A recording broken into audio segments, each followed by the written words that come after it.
আমরা পৌঁছতে চাচ্ছি, কিন্তু আমরা যে সামান্য এই সময় যেটুকু গুরুত্ব দেওয়া দরকার ছিল তার থেকে আমরা বেশি দিয়ে ফেলেছি। এই জন্য আল্লাহ রাসূল সাল্লাল্লাহু আলাইহি ওয়াসাল্লাম বলছেন, কুন ফিদ দুনিয়া কাআন্নাকা গরীবুন আও আবিরু সাবিল, তুমি দুনিয়ায় এমন ভাবে থাকো যেন তুমি একজন প্রবাসী অথবা মুসাফির, পথচারী। আমরা প্রবাসে যারা থাকে, আপনারা তো এই অঞ্চলের মানুষ তো আরো বেশি থাকে, প্রবাসে যারা থাকে তারা, বা আমরা যারা থেকেছি বা যারা থাকে তাদের বিষয়ে, প্রবাসের জীবনটা পরিবার ছাড়াই যারা বিশেষভাবে থাকে তারা কিভাবে সেখানে থাকে।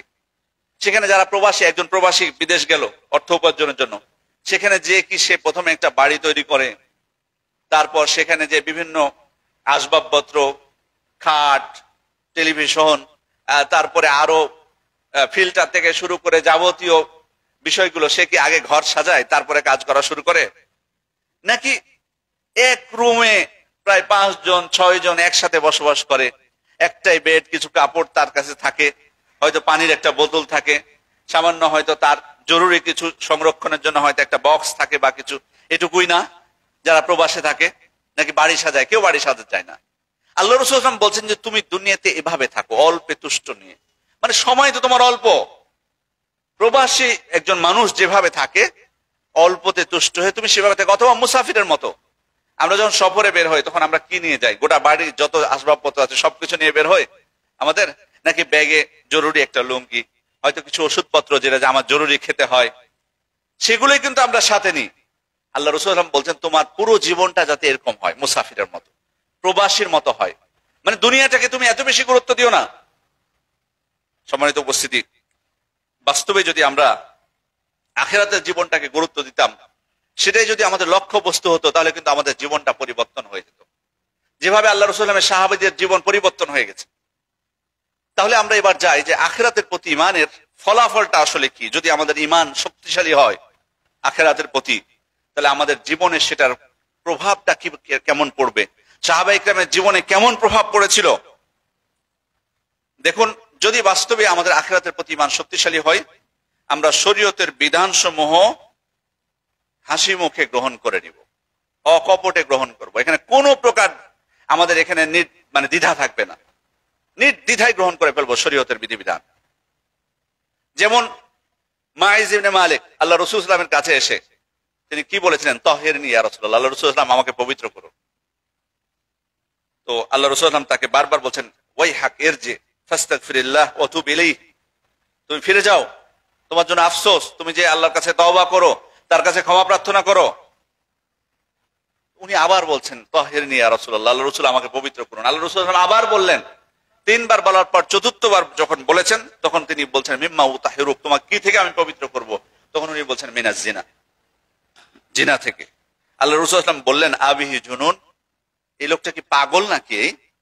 সবাই বলল না, উনি পাগল না। তখন বলছে, আশারিব আল খামর, সে কি মদ পান করেছে? আমি তাকে বলছি যে তুমি যাও, ফিরে যাও, আল্লাহর কাছে তওবা করো, সে আবার সেটা বলতেছে। তো সবাই পরীক্ষা করে দেখলো, না, আল্লাহ রাসূল তো মদ পান করেনি। তখন আল্লাহ রাসূল সাল্লাল্লাহু আলাইহি ওয়াসাল্লাম তার উপর হদ কায়েম করলেন, রজম করা হলো, ব্যভিচারের যে শাস্তি, মারা গেল। লোকেরা কথা বলা শুরু করলেন তার বিষয়ে, কেউ নেতিবাচক কথা বললো, বুঝতে পারছেন যেহেতু অপরাধ করে মারা গেছে, কেউ তো নেতিবাচক কথা বলবেই, আবার কেউ ইতিবাচক কথাও বললো। আল্লাহ রাসূল সাল্লাল্লাহু আলাইহি ওয়াসাল্লাম বললেন, তোমরা তার সম্পর্কে এইভাবে নেতিবাচক কথা বলছো, লাকাদ তাবা তাওবাতান লাউ কুসিমাত বাইনা উম্মাতিন লাওয়াসিআতহুম, তোমরা জানো সে এমন তওবা করেছে যে ওই তওবা যদি একটা জাতির মধ্যে ভাগ করে দেওয়া হতো তো ওই তাদের জন্য ওই তওবা যথেষ্ট, তওবাই যথেষ্ট হতো। সে এমন তওবা করেছে। ওই গামেদি নারী যে ব্যভিচার করেছিল, সেও কিন্তু আল্লাহ রাসূল সাল্লাল্লাহু আলাইহি ওয়াসাল্লামের কাছে এসে স্বীকৃতি দিয়েছিল যে আল্লাহ রাসূল আমার উপর শাস্তি কার্যকর করুন। কিন্তু তিনি, তার গর্ভে ছিল সন্তান, আল্লাহ রাসূল বলেন সে সন্তান প্রসব করো, তারপর আসো আমার কাছে। আসলেন, পরে বললেন যে বাচ্চাকে দুধ খাওয়াবে কে, তোমার উপর যদি আমরা শাস্তি কার্যকর করি। এই যে পাপের স্বীকৃতি দিয়েছেন, এসে শাস্তি কার্যকর করতে বলছেন। শাস্তিটা কিন্তু ছিল মৃত্যু, কারণ রজম করতে হবে, রজম করতে গেলে তার বাঁচবে না। কিন্তু কেন এই শরীয়তের এই সিদ্ধান্ত তারা নির্দ্বিধায় তারা মেনে নিতে চাচ্ছেন, কেন তাদের উপর শাস্তি প্রয়োগ করতে যাচ্ছেন, তার একটাই কিন্তু কারণ হলো আখিরাতের প্রতি ঈমান। তারা চান আমি আখিরাতে যাতে মুক্তি পাই, দুনিয়াতে কোনো সমস্যা নেই, দুনিয়াতে আমার উপর শাস্তি প্রয়োগ করা হোক, কিন্তু আমাকে আখিরাতে আখিরাতে যাতে আমি আল্লাহ তাআলার কাছে মুক্তি পাই, কারণ তাদের আখিরাতের প্রতি ঈমানটা ছিল অনেক শক্তিশালী। তাহলে সম্মানিত উপস্থিতি, একজন মানুষ বাস্তবে যদি আখিরাতের প্রতি ঈমান শক্তিশালী হয়, শরীয়তের যে কোনো হুকুম মানতে সে দ্বিধা করবে না। দ্বিতীয় বিষয় হচ্ছে, ইবাদতের ক্ষেত্রে দুইটা মৌলিক বিষয় আছে, দুইটা মৌলিক শর্ত ছাড়া কিন্তু কোনো ইবাদত কবুল হয় না। একটা হচ্ছে কি, আল ইখলাস, আল্লাহর জন্য একনিষ্ঠতা, আর একটা হচ্ছে মুতাবা, রাসূল সাল্লাল্লাহু আলাইহি ওয়াসাল্লামের অনুসরণ করা। এই দুইটা শর্ত যদি আমাদের জীবনে বাস্তবায়ন করতে চাই, বাস্তবায়ন করতে পারবো যদি আমাদের ঈমান আখিরাতের প্রতি ঈমান শক্তিশালী হয়। কেন আল্লাহ তাআলা বলছেন, ফামান কানা ইয়ারজু লিকা রাব্বিহি ফালইয়ামাল আমালান সালিহান ওয়া লা ইউশরিক বিইবাদাতি রাব্বিহি আহাদা। যে ব্যক্তি তার রবের সাক্ষাৎ কামনা করে সে যেন সৎ আমল করে এবং তার সাথে কাউকে যেন শরীক না করে। তাহলে এখানে কি বলা হলো, যে আল্লাহ তাআলা সাক্ষাৎ কামনা করে, তার মানে আখিরাতের প্রতি যার ঈমানটা শক্তিশালী সে যেন সৎ আমল করে এবং কাউকে আল্লাহর সাথে শরীক না করে। তাহলে এটা হলো প্রথম শর্ত ইবাদতের ক্ষেত্রে, কাউকে আল্লাহর সাথে শরীক না করা, শুধুমাত্র তার জন্য ইবাদত করা। ওটা আমি পারবো কখন, যদি আমার আখিরাতের প্রতি ঈমানটা শক্তিশালী থাকে। কারণ আল্লাহ তাআলা বলেছেন, ফামান কানা ইয়ারজু লিকা রাব্বিহি, যে ব্যক্তি তার রবের সাক্ষাৎ চায়। দুই নম্বর শর্ত কি, যে রাসূল সাল্লাল্লাহু আলাইহি ওয়াসাল্লাম যেভাবে শিখিয়ে দিয়েছেন, লাকাদ কানা লাকুম ফি রাসূলিল্লাহি উসওয়াতুন হাসানাহ, তোমাদের জন্য রাসূলের মধ্যে রয়েছে উত্তম আদর্শ। কাদের জন্য, লিমান কানা ইয়ারজুল্লাহা ওয়াল ইয়াউমাল আখির, যারা আখিরাতের প্রতি, আল্লাহর প্রতি এবং আখিরাতের প্রতি বিশ্বাস স্থাপন করে, আল্লাহ তাআলা এবং আখিরাতকে কামনা করে, তাদের জন্য আল্লাহ রাসূল সাল্লাল্লাহু আলাইহি ওয়াসাল্লাম হচ্ছেন আদর্শ। তাহলে আমি যদি আল্লাহর প্রতি এবং আখিরাতের প্রতি আমার ঈমান ঠিক থাকে, তাহলে আমি রাসূল সাল্লাল্লাহু আলাইহি ওয়াসাল্লামকে আমার সর্বক্ষেত্রে আদর্শ হিসেবে আমি গ্রহণ করব। তৃতীয় বিষয় হচ্ছে যে যদি আমি আখিরাতের প্রতি ঈমান আমি আনতে পারি, তা আল্লাহ এবং তার রাসূলের আনুগত্য আমার জন্য সহজ হয়ে যাবে, করতে পারবো। তারা যে আদেশগুলো করেছেন আমি মানতে পারবো, যে নিষেধগুলো করেছেন সেগুলো থেকে আমি বিরত থাকতে পারবো। ইয়া আইয়ুহাল্লাযীনা আমানু আতিউল্লাহ ওয়া আতিউর রাসূল, হে ঈমানদারগণ তোমরা আল্লাহর আনুগত্য করো, রাসূলের আনুগত্য করো। উলিল আমরি মিনকুম, তোমাদের যারা নেতৃস্থানীয় আলেম ওলামা শাসক, মুসলিম শাসক, তাদের আনুগত্য করো। তারপর আল্লাহ তাআলা বলছেন, ইন কুনতুম ফাইন তানাযাতুম ফি শাইইন ফারুদ্দুহু ইলাল্লাহি ওয়ার রাসূল, তবে যদি তোমাদের কোনো বিষয়ে তোমাদের মধ্যে মতনৈক্য হয়, তাহলে সে বিষয়টা তোমরা আল্লাহ এবং তার রাসূলের দিকে ফিরিয়ে দাও। ইন কুনতুম তুমিনুনা বিল্লাহি ওয়াল ইয়াউমিল আখির, যদি তোমরা আল্লাহ এবং পরকালের প্রতি, আখিরাতের প্রতি ঈমান এনে থাকো। তার মানে কি, তার মানে যদি তোমরা আল্লাহ এবং আখিরাতের প্রতি ঈমান এনে থাকো, তাহলে তোমাদের মধ্যে কোনো বিষয় যদি দ্বন্দ্ব হয় সেটাকে তোমরা আল্লাহ এবং তার রাসূলের দিকে ফিরে দিবে, কোরআন এবং সুন্নাহর দিকে ফিরে দিবে। তাহলে বোঝা যাচ্ছে যে আল্লাহ এবং তার রাসূলের আনুগত্য সম্ভব হবে যদি আমি আল্লাহ এবং পরকালের প্রতি, আখিরাতের প্রতি আমি বিশ্বাস করি। শুধু তাই নয়, ফতোয়ার ক্ষেত্রেও আমি, আমার মূল লক্ষ্য হবে সঠিক হুকুমটা আমি জানবো, সঠিক হুকুমটা আমি জানবো। আপনি একজন আলেমকে জিজ্ঞেস করলেন কোনো বিষয়ে, উনি উত্তর দিলেন, আবার আরেকজন আলেমকে আপনি জিজ্ঞেস করলেন, আবার আরেকজন আপনি আলেমকে জিজ্ঞেস করলেন। আমাদের অনেক ভাইরা এরকম করেন, একটা মাসালায় হয়তো 4 জন 5 জনকে জিজ্ঞেস করছেন। সমস্যা নেই, আপনি জিজ্ঞেস করতে পারেন, কিন্তু আপনি কেন জিজ্ঞেস করছেন এতজনকে? হ্যাঁ, আপনার উদ্দেশ্য যদি হয় যে অ্যাকুরেট মাসআলাটা আমি নিব, যেটা অধিক দলিলটা শক্তিশালী সেটা আমি গ্রহণ করব, এই উদ্দেশ্য যদি আপনি জিজ্ঞেস করেন, এটা ভালো কথা, এটা প্রশংসনীয়। কিন্তু যদি আপনার জিজ্ঞেস করার কারণ হয় যে আপনি প্রথম মুফতি যাকে জিজ্ঞেস করেছিলেন ওর উত্তরটা আপনার বিপক্ষে গেছে, মানে আপনার জন্য নেতিবাচক, ওটা আপনার পছন্দ হচ্ছে না, আপনার জন্য কষ্টকর হয়ে যাচ্ছে, ওই জন্য আপনি আরেকজনের কাছে গেছেন। তো আরেকজনের কাছে যখন গেছেন তখন ওইটাও একই হয়ে গেছে প্রথম জনের মতোই, তখন তৃতীয় আরেকজনের কাছে গেছেন, না আপনার মনের মতো করে ফতোয়া আপনি পাচ্ছেন না, সুবিধাবাদী, মানে আপনার পক্ষে যাতে যায় এটা চেষ্টা করছেন। যখন 5 নম্বরে যে বা 6 নম্বরে যে আপনার পক্ষে গেছে ফতোয়া, তখন তারটা আপনি গ্রহণ করেছেন। কারণ কি? কারণ আপনার আখিরাতের প্রতি ঈমানটা শক্তিশালী না। কারণ আমি ফতোয়া জিজ্ঞেস করার অর্থ কি? আমি যাতে বাঁচতে পারি, আমি যাতে মুক্তি পাই, সঠিক ফতোয়ার অনুসরণ করে যাতে আল্লাহ তাআলার কাছে রক্ষা পাই, এটা তো উদ্দেশ্য হওয়া উচিত ছিল। কিন্তু আমি তো এখানে উদ্দেশ্য আমার খারাপ, আমি সহজ ফতোয়া খুঁজতে চাই, যেটা আমার পক্ষে যাবে, যেটা আমার ভালো লাগবে, এটা তো হওয়া উচিত না। তাহলে আখিরাতের প্রতি ঈমানটা যদি শক্তিশালী হয়, আমি জানার চেষ্টা করব যে এই বিষয়ে সঠিক হুকুমটা কি, ইসলামের বিধানটা কি আসলে, এটা আমি জানার চেষ্টা করব, আমার পক্ষে যাক অথবা আমার বিপক্ষে যাক। যদি হয়তো কাজটা করতে আমাকে ভালো লাগতেছে, তারপরও আলেমরা বললেন যে না, এটা না জায়েজ, আমি ছেড়ে দেব, কারণ আমাকে মুক্তি পেতে হবে ওখানে, যতই আমার ভালো লাগুক, যতই আমার কষ্ট হোক না কেন। সম্মানিত উপস্থিতি, এরপরের যে বিষয়টি সেটি হচ্ছে আখিরাতের প্রতি ঈমান যদি মানুষের না থাকে তাহলে কিন্তু সত্য বিমুখ হয়। আল্লাহ তাআলা বলছেন ফাল্লাযিনা লা ইউমিনুনা বিল আখিরাতি কুলুবুহুম মুনকিরা, যারা আখিরাতের প্রতি ঈমান আনে না তাদের অন্তরটা হয় সত্য বিমুখ, ওহুম মুস্তাকবিরুন, এবং তারা হয় অহংকারী, সত্যকে তারা মানতে চায় না। আখিরাতের প্রতি ঈমান যদি না থাকে সত্যকে মানবে না। আপনি যতই বলেন, আপনি যতই তাদেরকে কোরআনের আয়াত হাদিস এক ডজন আপনি দলিল দেন, তবুও মানবে না। কারণ আল্লাহ তাআলা কি বলছেন, তারা হলো সত্য বিমুখ এবং অহংকারী। আখিরাতের প্রতি ঈমানটা যদি শক্তিশালী হতো, যদি তার ভয় থাকতো যে আল্লাহর কাছে জবাবদিহি করতে হবে সঠিকটা না মানার কারণে, তাহলে ঠিকই কিন্তু মেনে নিত। কিন্তু সে তো অহংকারী, সে সত্য মানতে চায় না। তার যেটা ভালো লাগতেছে, সে যেটা দেখেছে তার সমাজকে পালন করতে, সেটাই সে পালন করছে। সম্মানিত উপস্থিতি, এরপর হচ্ছে আখিরাতের প্রতি যদি আমাদের ঈমান শক্তিশালী হয়, দুনিয়ার কষ্টটা আমাদের জন্য সহজ হয়ে যাবে। দুনিয়াতে যে কষ্টগুলো আছে সেগুলো আমাদের জন্য সহজ হয়। এজন্য সাহাবা ইকরাম যখন খন্দকের যুদ্ধে পরিখা খনন করছিলেন, প্রচন্ড ক্ষুধার্ত, তাদের কেউ কেউ পেটে পাথর পর্যন্ত বেঁধেছেন। আল্লাহ রাসূল সাল্লাল্লাহু আলাইহি ওয়াসাল্লাম পেটে পাথর বেঁধেছিলেন এই খন্দকের যুদ্ধে।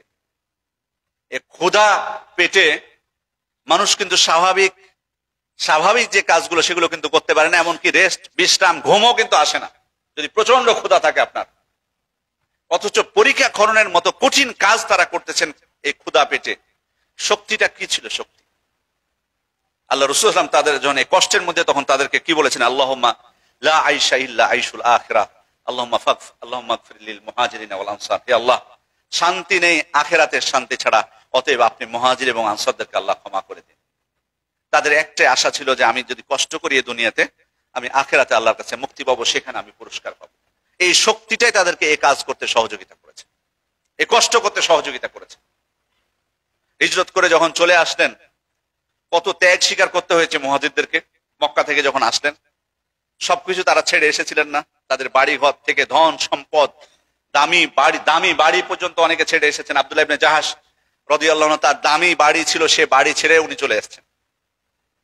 হিজরত করার পর তখন আবু জাহাল এবং কাফেররা সেগুলো খুঁজে বেড়াচ্ছিল, কে কি রেখে গেছে, কে হিজরত করলো, কে রেখে গেল। কারণ তাদের উদ্দেশ্য তো দুনিয়াটা ছিল তাদের মুখ্য বিষয়। দেখলো আব্দুল্লাহ ইবনে জাহাশের বাড়ি, সেখানে অনেক দামি আসবাবপত্র, তখন সরাতে শুরু করলো বাড়িতে। বলে সরিয়ে নাও, সে তো চলে গেছে এখান থেকে।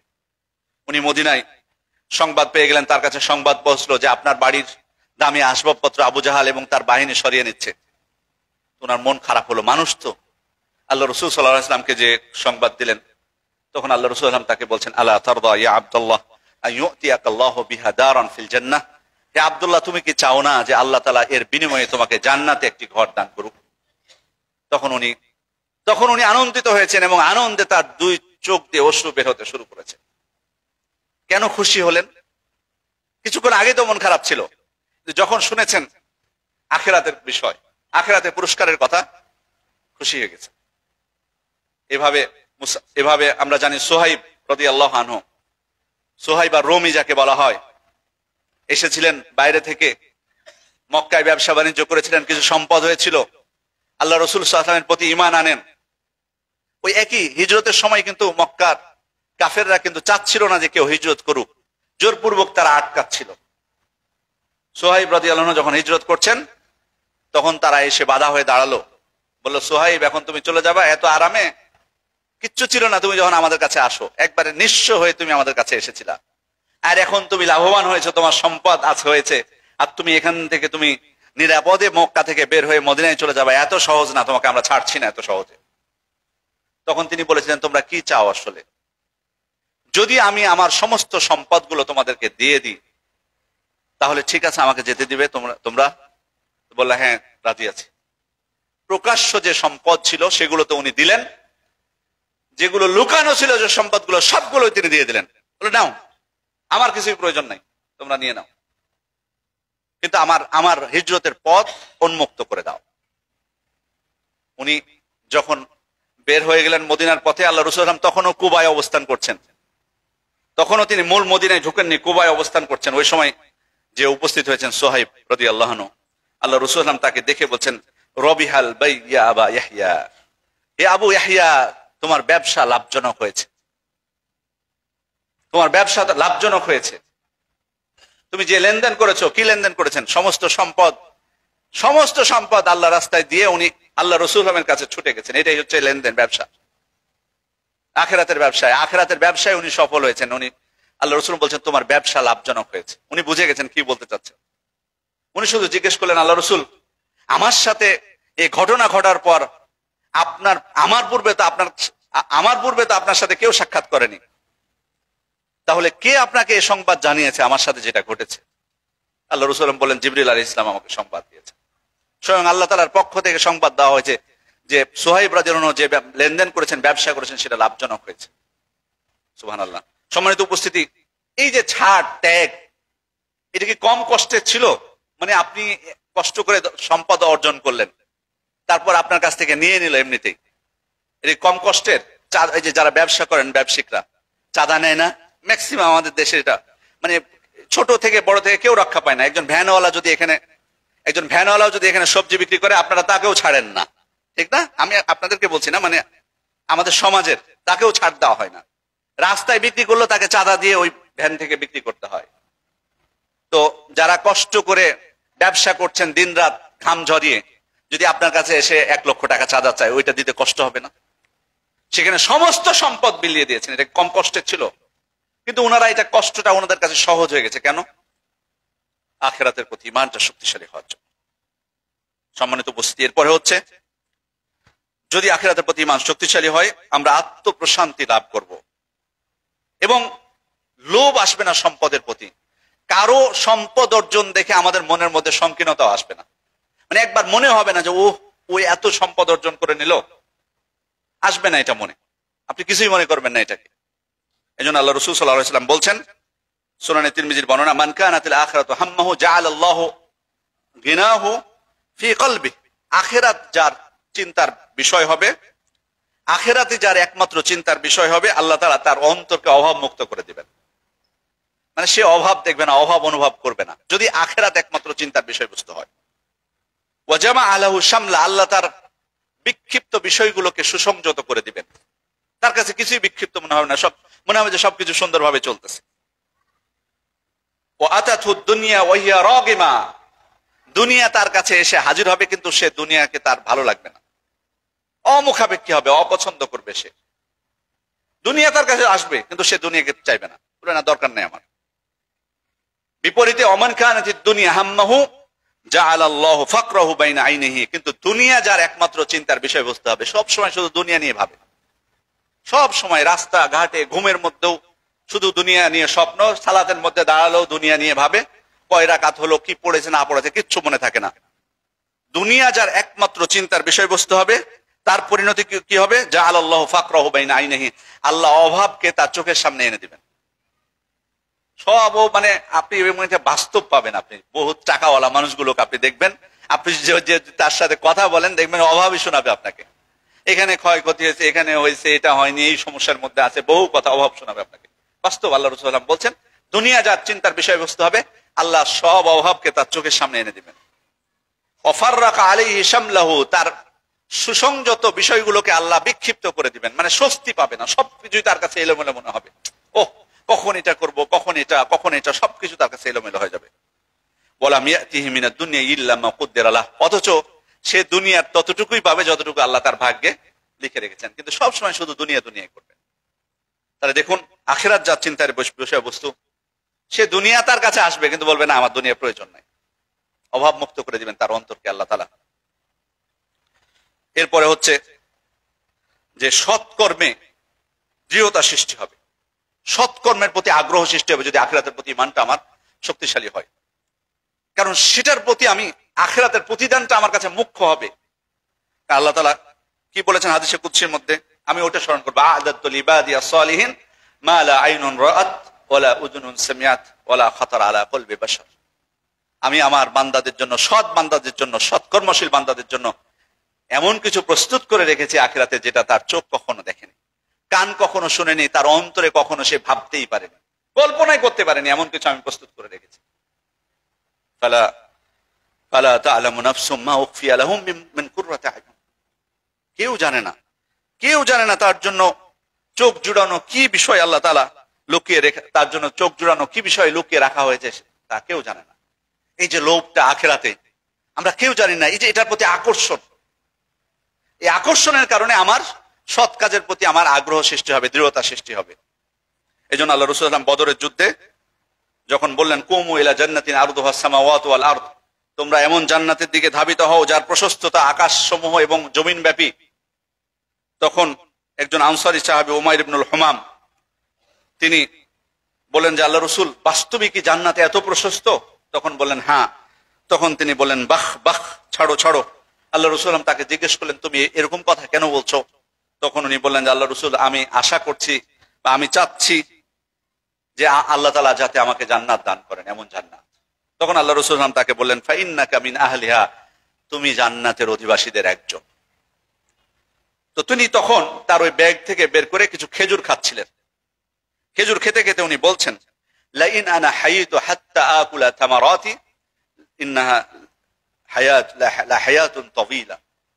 উনি বলছেন খেজুরগুলো খেতে খেতে যে আমি যদি এই খেজুরগুলো সম্পূর্ণ শেষ করতে চাই, এটা তো অনেক বড় দীর্ঘ জীবন হয়ে যাবে আমার। সবগুলো খেজুর যদি আমি এখন খেতে যাই, যতগুলো খেজুর আমার কাছে আছে, এটা তো আমার জীবন তো অনেক দীর্ঘায়িত হয়ে যাবে, দরকার নাই। তারপর বাকি খেজুরগুলো ছুঁড়ে ফেলে দিয়ে জিহাদের ময়দানে ঝাঁপিয়ে পড়লেন এবং শহীদ হয়ে গেলেন। তাহলে খেয়াল করুন, এই যে জিহাদের ময়দানে উনি ঝাঁপিয়ে পড়লেন, এটা কোন জিনিসটা তাকে উদ্বুদ্ধ করেছে? জান্নাতের আশা, আখিরাতের প্রতি ঈমান। এটাই তো আখিরাতের প্রতি বিশ্বাস। আখিরাতের অন্তর্ভুক্ত তো এগুলোই, জান্নাতের আশা করবে। সম্মানিত উপস্থিতি, এবং মানুষ যদি বাস্তবে আখিরাতের প্রতি ঈমান শক্তিশালী হয়, তার উচ্চ আকাঙ্ক্ষা কিন্তু থাকবে না। উচ্চ আকাঙ্ক্ষা থাকবে না, তার অল্পে তুষ্ট হবে। এজন্য সাঈদ ইবনে আমের আল জুমাহি রাদিয়াল্লাহু আনহু, তিনি এই সাহাবী, তিনি ঈমান গ্রহণ করেছিলেন যখন খাব্বাব রাদিয়াল্লাহু আনহুর উপর মক্কাবাসীরা তাকে হত্যা করছিল। ওই সময় উনি তখন ইসলাম গ্রহণ করেননি। সাঈদ ইবনে আমের আল জুমাহি তিনি দেখছিলেন যে মক্কার কুরাইশরা খাব্বাব রাদিয়াল্লাহু আনহুকে নৃশংসভাবে হত্যা করছে, প্রত্যেকটা অঙ্গ তারা একের পর এক কেটে ফেলতেছে। তিনি যখন এই দৃশ্য অবলোকন করেছিলেন, এটা তার মনে প্রভাব পড়েছিল। কত শক্তিশালী ইমানদার ব্যক্তি যে উনি এক বিন্দু নড়ে আসেননি। তারা বলেছিল যে খাব্বাব, তোমাকে মুক্তি দিব যদি তোমার পরিবর্তে মুহাম্মদ সাল্লাল্লাহু আলাইহি ওয়াসাল্লামকে এনে দাও। তিনি স্পষ্টই জানিয়েছিলেন যে আমাদের নবী মুহাম্মদ সাল্লাল্লাহু আলাইহি ওয়াসাল্লামের পায়ে একটা কাঁটা বিদ্ধ হলে এটাই আমরা সহ্য করতে পারি না, আর তোমরা ভেবেছো আমি মুহাম্মদ সাল্লাল্লাহু আলাইহি ওয়াসাল্লামকে তোমাদের হাতে দিয়ে দেব আর তোমরা তাকে আরামে হত্যা করবা?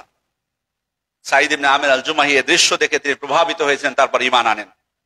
উমর ইবনুল খাত্তাব খেলাফতের দায়িত্বে, উনি খেলাফতের দায়িত্ব নিতে রাজি না। সবাই বললেন, তাকে বুঝালেন, তিনি দায়িত্ব নিলেন। এরপর সাঈদ ইবনে আমের আল জুমাহিকে উমর ইবনুল খাত্তাব হিমসের দায়িত্ব দিচ্ছেন, সেখানকার গভর্নরের দায়িত্ব। তো উনি নিতে রাজি না। উনি বললেন আমিরুল মুমিনিন, আমি এই দায়িত্ব পছন্দ করি না। তো উনি রাগ করলেন খুব, বললেন না, দায়িত্ব আমাকে তোমরা দায়িত্বশীল বানিয়েছো, তোমরা নিজেরা দায়িত্বশীল হবে না, মানে দায়িত্ব তোমাকে নিতে হবে এক্সট্রা। তিনি বললেন ঠিক আছে, তাহলে আমার জন্য অতিরিক্ত কোনো ভাতা নির্ধারণ করার দরকার নেই, আমি রাষ্ট্রের পক্ষ থেকে যেটুকু পাই সেটুকু আমার জন্য যথেষ্ট। পাঠিয়ে দিলেন। তার কিছুদিন পর হিমস থেকে কিছু মানুষ এসেছেন, একটা প্রতিনিধি দল উমর ইবনুল খাত্তাবের কাছে। উমর ইবনুল খাত্তাব রাদিয়াল্লাহু আনহু বলছেন যে তোমাদের ওখানকার যারা অসচ্ছল গরিব, তাদের একটা লিস্ট আমাকে দাও, তাদের জন্য কিছু সাহায্য তোমাদের হাতে আমি পাঠাই। সেখানে যে লম্বা তালিকা তারা দিয়েছেন, তার মধ্যে দেখেন সাঈদ ইবনে আমির আল জুমাহির নাম। তখন উমর ইবনুল খাত্তাব জিজ্ঞেস করছেন, এই সাঈদ ইবনে আমির আল জুমাহি তোমাদের গভর্নর নয়? তিনি কি এতই দরিদ্র? বলে হ্যাঁ। তারা বললেন তার এমন দিনও যায়, এমন মাসও যায় যে তার চুলায় খাদ্য উঠে না। উমর ইবনুল খাত্তাব তার জন্য স্পেশাল ভাবে 1000 দিনার স্বর্ণ মুদ্রা একটা ব্যাগে ভরে তাদের হাতে দিলেন, যে এটা আমার পক্ষ থেকে তার জন্য হাদিয়া, তাকে পৌঁছে দিও। সাঈদ ইবনে আমির আল জুমাহির কাছে যখন পৌঁছে দেওয়া হলো, তিনি এটা যখন তিনি পেলেন, তখন অত্যন্ত চিন্তিত হয়ে পড়লেন। এতটাই চিন্তিত হলেন যে ওনার স্ত্রীর কাছে যখন গেলেন, ওনার স্ত্রী দেখে অবাক হয়ে গেছেন, আপনি এত চিন্তিত কেন? আপনার মন খারাপ কেন? মুসলিমরা কি পরাজিত হয়েছে কোন যুদ্ধে, নাকি আমিরুল মুমিনিন উমর ইবনুল খাত্তাব মারা গেছেন? কি হয়েছে, কি ঘটনা ঘটেছে, আপনি এত মন খারাপ?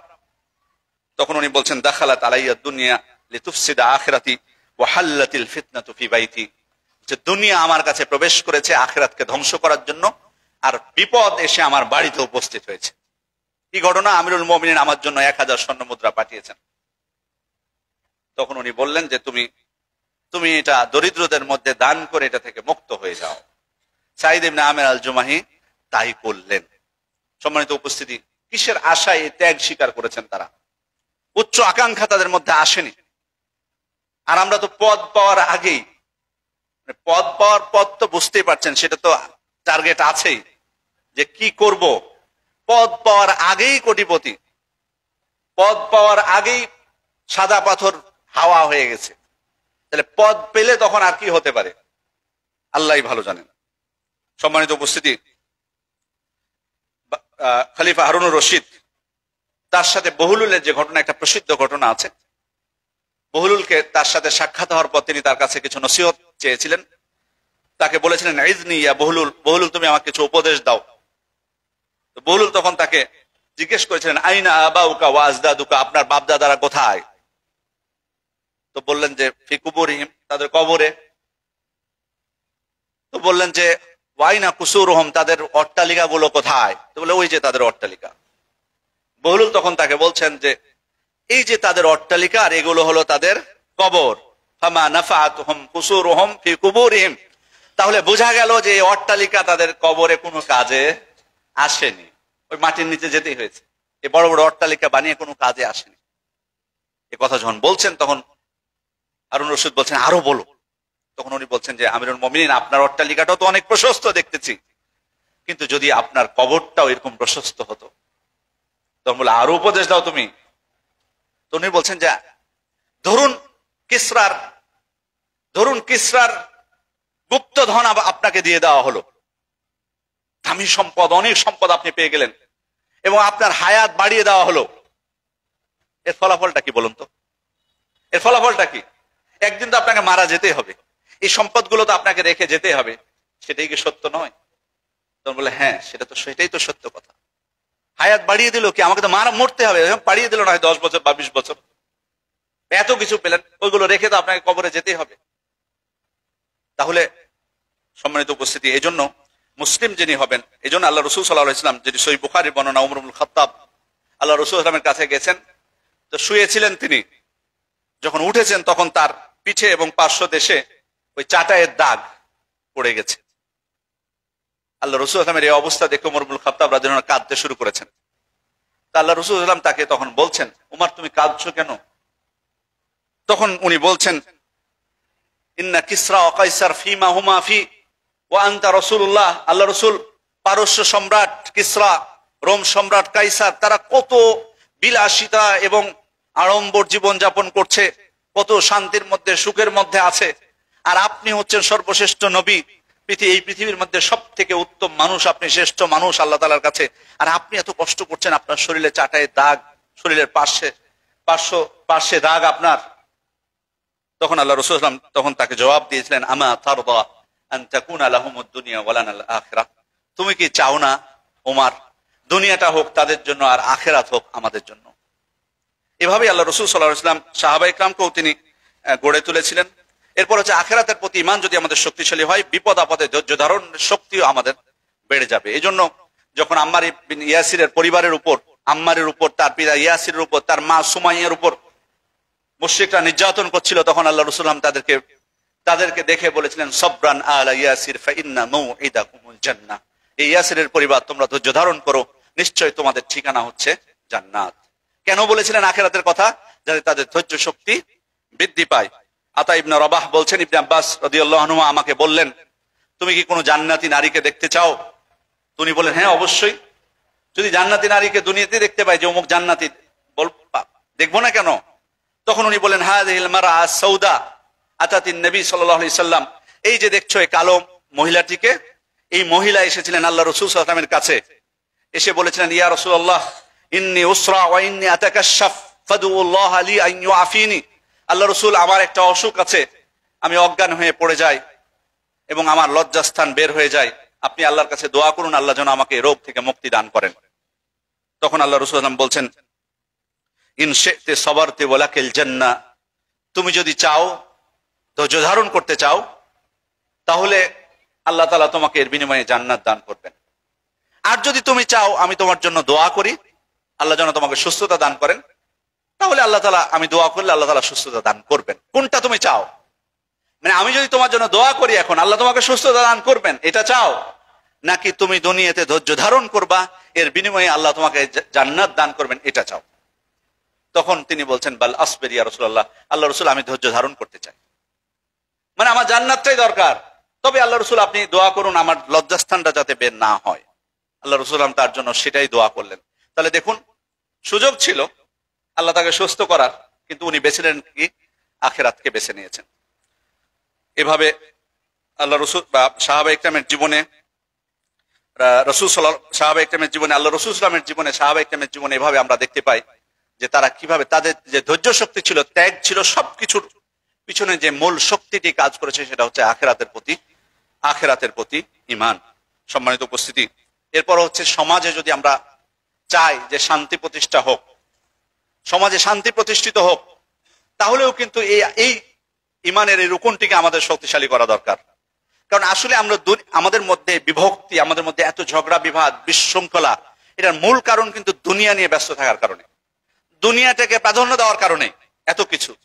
যদি এমন সমাজ প্রতিষ্ঠিত হয় যারা আখিরাতকেই প্রাধান্য দিবে, তাহলে কিন্তু এত বিভক্তি, এত বিশৃঙ্খলা, এত মারামারি, এত দূরত্ব, এত বিদ্বেষ, এগুলো কিন্তু আমাদের মধ্যে থাকতো না, কমে যেত। এবং সব সময় আমাদের এই ভয়টা হতো যে আল্লাহ তাআলার কাছে কি জবাব দিব। ওমর ইবনে খাত্তাব রাদিয়াল্লাহু আনহুর মতো মানুষ, যিনি হলেন জান্নাতের সুসংবাদ প্রাপ্ত, আর তার কত ফজিলত আল্লাহ রাসূল সাল্লাল্লাহু আলাইহি ওয়াসাল্লাম বর্ণনা করেছেন। এই উম্মতের মধ্যে সর্বশ্রেষ্ঠ, দ্বিতীয় সর্বশ্রেষ্ঠ ব্যক্তি হচ্ছেন ওমর ইবনে খাত্তাব। আবু বকর রাদিয়াল্লাহু আনহুর পরে তার স্থান। অথচ তিনি মৃত্যুর সময় যখন তাকে আঘাত করলো ওই আবু লুলু আল মাজুসি, তখন তিনি বলেছিলেন লাউ আন্নালি তিলা আল আরদি যাহাবান লাফতাদাইতু বিহি মিন আযাবিল্লাহি তাআলা ক্বাবলা আন আরাহু। তিনি বলছেন আমার যদি পৃথিবী ভর্তি স্বর্ণ থাকতো, ওমর ইবনে খাত্তাবের বক্তব্য বলছেন আমার যদি পৃথিবী ভর্তি স্বর্ণ থাকতো, তবে আমি আল্লাহর শাস্তি থেকে বাঁচার জন্য সেগুলো ফিদিয়া হিসেবে দান করে দিতাম। তার মতো ব্যক্তি যদি, মানে তার কত আল্লাহর আযাবকে, আল্লাহর শাস্তিকে ভয় পেতেন তারা মৃত্যুর সময়, অথচ জান্নাতে সার্টিফিকেট পেয়েছেন, সুসংবাদ পেয়েছেন, অথচ বলতেন পৃথিবী ভর্তি স্বর্ণ থাকলে সম্পূর্ণ স্বর্ণই আমি আল্লাহর শাস্তি থেকে বাঁচার জন্য ফিদিয়া হিসেবে দিয়ে দিতাম। সে ওমর ইবনে খাত্তাব।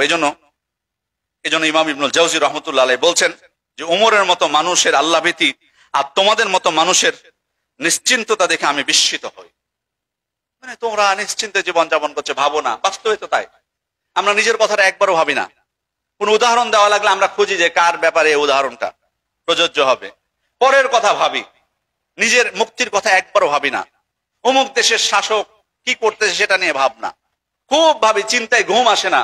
সৌদি আরবের মোহাম্মদ বিন সালমান কি করেছে, ওইটা নিয়ে, সে কি করেছে সেটা নিয়ে আমার ঘুম আসে না, সেটা নিয়ে আমার সালাতের মধ্যে আমি খুব বিচলিত, খুব চিন্তা। কিন্তু নিজে আমি বাঁচতে পারবো কিনা সেটা নিয়ে আমার চিন্তা নেই। তাদেরকে নিয়ে অনেক ভাবনা আমার, তারা কিভাবে আল্লাহর কাছে রক্ষা পাবে, নিজের বিষয়ে একটু ভাবি না। এটাই তো বাস্তবতা। কয়বার ভেবেছি নিজের কথা, কয়বার চিন্তা করেছি যে আমি মুক্তি পাবো কিনা, কবরে আমি মুক্তি পাবো কিনা, জান্নাত আমি পাবো কিনা, আল্লাহ শাস্তি থেকে আমি বাঁচতে পারবো কিনা। সম্মানিত উপস্থিতি, জালেমদের যদি আখিরাতের প্রতি ঈমান আমাদের শক্তিশালী হয়, তাহলে আমি জুলুমের ক্ষেত্রে আমি ধৈর্য ধারণ করতে পারবো। এটা মাজলুমের জন্য সান্ত্বনা হবে, কারণ আল্লাহ তাআলা স্পষ্টই বলে দিয়েছেন কিয়ামতের দিন বলবেন আল ইয়াউমা তুজজা কুল্লু নাফসিন বিমা কাসাবাত লা যুলমাল ইয়াউম ইন্নাল্লাহা সারিউল হিসাব। অর্থাৎ আজকে তার প্রত্যেকে, যারা ইসলামের শত্রু, তারা যে ঠাট্টা তামাশা করবে, রসিকতা করবে, তাদের ক্ষেত্রে তাদের সেই ঠাট্টা তামাশার সময়, রসিকতার সময় ইসলাম বিরোধী যারা, আমি ধৈর্য ধারণ করা আমার জন্য খুব সহজ হবে। কারণ কিয়ামতের দিন আজকে দুনিয়াতে যারা ঠাট্টা তামাশা করে, ইন্নাল্লাযিনা আজরামু কানু মিনাল্লাযিনা আমানু, কিয়ামতের দিন আজকে ঈমানদাররা কাফেরদেরকে নিয়ে হাসাহাসি করবে। দুনিয়াতে যখন আপনাকে কটাক্ষ করা হবে ইসলামের কোনো বিধান পালনের জন্য, যে করুক, আপনি সঠিক একটা ইসলামের বিধান পালন করছেন। ধরুন আপনি দাঁড়িয়ে রেখেছেন, আপনি টাকনুর উপরে কাপড় পরছেন, আপনি পর্দা করতেছেন, এই কারণে হয়তো আপনাকে আপনার পাশেরই কেউ, আপনার আত্মীয়, আপনার বান্ধবী কেউ আপনাকে নিয়ে কটূক্তি করতেছে, আপনাকে নিয়ে ঠাট্টা তামাশা করতেছে, আপনাকে নিয়ে হাসাহাসি করতে হচ্ছে, চোখ টিপ্পনি মারতেছে, কিন্তু তখনই আপনি মনে করে নেবেন যে আল্লাহ তাআলা কি বলেছেন। সেটি হচ্ছে, আসুন আমরা আখিরাতের প্রতি ঈমানকে শক্তিশালী করি। এটা আমাদের ঈমানের দাবিও বটে। আখিরাতের প্রতি ঈমানকে আমরা শক্তিশালী করি, অর্থাৎ আল্লাহ তাআলার কাছে যে পুরস্কার আছে সেটা পাওয়ার আগ্রহ যাতে আমাদের মধ্যে সৃষ্টি হয়, তার শাস্তির ভয় যাতে আমাদের মধ্যে থাকে, কবরের আযাবের শাস্তি। এই জন্য সবকিছু চিন্তা ভাবনা করে আমাদের আখিরাতের প্রতি ঈমানটাকে যদি আমরা শক্তিশালী করি, তাহলে ইনশাআল্লাহ আমাদের দুনিয়ার অনেক বিষয়, যে কঠিন বিষয়গুলো আছে, সেগুলো আমাদের জন্য সহজ হয়ে যাবে বিইذنিল্লাহ। আর প্রত্যেককে কিন্তু মনে রাখতে হবে যে আমাকে কিন্তু নিজেকে নিজের আমল দ্বারা কিন্তু মুক্তি পেতে হবে। কেউ কিন্তু আপনাকে যতই আপনাকে জাহাজের লোভ আর এটার লোভ আর ওইটার লোভ দেখাক, লাভ কিন্তু নাই। কুল্লুহুম আতিহি ইয়াউমাল কিয়ামাতি ফারদা, প্রত্যেকে কিন্তু একাকী আসবে আল্লাহ তাআলার কাছে। প্রত্যেককে আপনি আপনার নিজ কর্মফল অনুযায়ী আপনি প্রতিদান পাবেন। আপনাকে যদি আমি বলি এখন যে আমি আপনাদের জন্য সুপারিশ করব, এটা ডাহা মিথ্যা কথা হবে। আমি নিজে বাঁচতে পারবো কিনা তার নিশ্চয়তা নাই। আমি নিজে বাঁচতে পারবো কিনা আপনাকে আমি কি করে আপনাকে আশ্বাস দিই যে আমি আপনার জন্য সুপারিশ করব? আমাকে কি সুপারিশের দায়িত্ব আল্লাহ তাআলা দিয়েছেন? কেউ পারবে না সুপারিশ করে। মান যাল্লাযী ইয়াশফাউ ইনদাহু ইল্লা বিইذনি, কে এমন আছে যে সে সুপারিশ করবে আল্লাহ তাআলার অনুমতি ছাড়া? এবং শুধু যে সুপারিশ করবে তার অনুমতি না, যার ক্ষেত্রে সুপারিশ করবে তার ক্ষেত্রে অনুমতি থাকতে হবে। ওয়ালা ইয়াশফাউনা ইল্লা লিমান ইরতাদা, তারা সুপারিশ করতে পারবে না তারা ছাড়া যাদের প্রতি আল্লাহ সন্তুষ্ট, শুধুমাত্র তাদের জন্য সুপারিশ করতে পারবে। সুতরাং আমি সুপারিশ করার অনুমতি পাবো কিনা, আমি নিজে বাস্তব পারবো কিনা তার নিশ্চয়তা নেই। আর আমি আপনাদেরকে আশ্বাস দিব যে আমি আপনাদের জন্য সুপারিশ করবো, এত সহজ না। ওই জন্য প্রত্যেককে চিন্তা করতে হবে যে আমার আমল দিয়ে আল্লাহ তাআলার কাছে আমাকে মুক্তি পেতে হবে। আসুন আমরা আখিরাতের প্রতি ঈমানকে শক্তিশালী করি, আল্লাহ তাআলার প্রতি ঈমানকে শক্তিশালী করি। আল্লাহ তাআলা আমাদেরকে তৌফিক দান করুন, আমিন। বারাকাল্লাহু লানা ওয়া লাকুম ফিল কুরআনিল মাজিদ ওয়া নাফানি ওয়া ইয়্যাকুম বিমা ফিহি ওয়া বিসুন্নাতিল মুস্তাফা মিনাল আয়াতি ওয়া যিকরিল হাকীম। আকুলু মা তাসমাউন ওয়া আস্তাগফিরুল্লাহ লি ওয়া লাকুম ওয়া লিজামিল মুসলিমিনা মিন কুল্লি যামবিন ফাস্তাগফিরুহু ওয়া তুবু ইলাইহি ইন্নাহু হুয়াত তাওয়াবুর রাহিম।